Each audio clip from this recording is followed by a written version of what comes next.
this is a fantastic show that he's come up with. It follows the life of Bobby, and it's his birthday, and he's a single man in New York, and of course he has tons of friends who are all married. And so it follows him through kind of vignettes of interaction between married couples. You have the married couple that's been married for years that has problems. You have the married couple that argues and you find out they're about to have a divorce. You have a couple that is about to get married and the bride is getting a little anxious and she's not so sure if she should go through with it on the day of her wedding.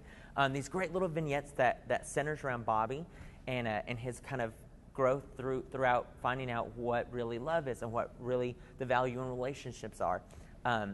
There's a great moment where he has 3 girls that he's dating, and you kind of find out a little bit more from Bobby and find out a little bit more about him through his relationships with these 3 women. And it's a great production. It's star-studded. There's fantastic roles turned in by Neil Patrick Harris, Patti LuPone. It's a great production.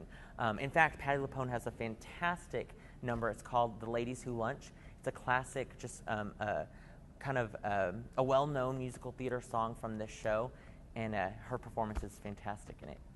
Patti LuPone's a legend, so for us to be able to still see her, and especially in this capacity where you don't have to pay, quite a fee just to see her in New York, you can see her in your own living room for free, and that's fantastic. I know a lot of people in the world, I included, saw my first Broadway show on KACV just because they broadcast Cats when I was a little kid. So in order for Amarillo and the Texas Panhandle to be able to see this Broadway style of a show in their living room for free is just an amazing, amazing gift. A lot of people know Neil Patrick Harris from his roles in How I Met Your Mother, or back in the day when he was Doogie Howser when he was a young kid. But he has had a fantastic musical theater background.